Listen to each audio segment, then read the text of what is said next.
కొందరు ఎర్రబస్సు రాని ఊరికి విమానాశ్రయం అవసరమా అన్నారు. ఉత్తరాంధ్రను తక్కువగా అంచనా వేసి ఇక్కడి ప్రజలను అవమానించిన వాళ్ళకి ఈరోజు దిమ్మ తిరిగే సమాధానమే అల్లూరి సీతారామరాజు అంతర్జాతీయ విమానాశ్రయ ప్రారంభోత్సవం.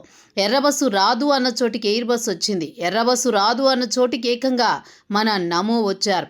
ఇది ఉత్తరాంధ్ర దెబ్బ. అర్థమైందా రాజా అంటూ రాష్ట్ర విద్య, ఐటీ, ఎలక్ట్రానిక్స్ శాఖల మంత్రి నారా లోకేష్ ఉత్తేజభరితంగా ప్రసంగించారు.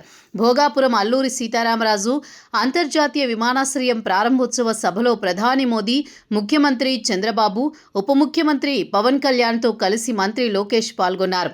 ఎయిర్పోర్ట్ ఆవరణలో ఏర్పాటు చేసిన సభలో మంత్రి లోకేష్ మాట్లాడుతూ, స్వాతంత్ర్యం కోసం పోరాడిన మహావీరుడు అల్లూరి, నడయాడిన గొప్ప నేల ఉత్తరాంధ్ర. ఈ రోజు నుంచి ఈ నేల చరిత్ర, పౌరుషం గురించి ప్రపంచం మొత్తం మాట్లాడుతుంది. ఈ రోజు కేవలం ఒక ఎయిర్పోర్టు ప్రారంభం మాత్రమే కాదు, మన నమో వికసిత్ భారత్, మన సిబిఎన్ విజన్ కలిసిన రోజు. ఉత్తరాంధ్ర భవిష్యత్తు మారే రోజు. ఆంధ్రప్రదేశ్ అభివృద్ధిలో దూసుకు వెళ్లే రోజు. ఈ నేలపై స్వాతంత్ర్యం కోసం పోరాడింది అల్లూరి సీతారామరాజు అయితే, ఉత్తరాంధ్ర కలలకు రెక్కలిచ్చింది మన నమో. రైతుల త్యాగం, కార్మిక కష్టం, మన సిబిఎన్ విజన్కు ప్రతిరూపం ఈ విమానాశ్రయం. అల్లూరి సీతారామరాజుకి ఉన్న పట్టుదల, పౌరుషం, దేశభక్తి నాకు మన నమోలో కనిపిస్తుంది. నమో అంటే ధైర్యం, నమో అంటే విశ్వాసం, నమో అంటే సురక్షిత భారత్, నమో అంటే శత్రువు గుండెల్లో భయం. అభివృద్ధి, పేదల సంక్షేమం, భవిష్యత్తుకు భరోసా కోరుకునే వారికి ఒకే ఒక సమాధానం నమో.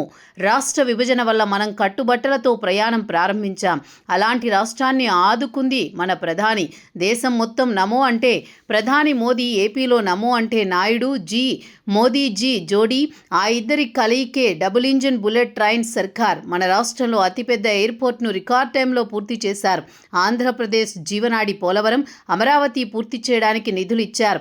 విశాఖ రైల్వే జోన్ ఏర్పాటు చేశారు. సంక్షేమం, అభివృద్ధి, ప్రజాప్రభుత్వానికి జోడెద్దుల బండి. ఇది ఈస్ట్ ఇండియా కంపెనీ కాలం కాదు, ఇది ఈస్ట్ కోస్ట్ ఇండియా యుగం.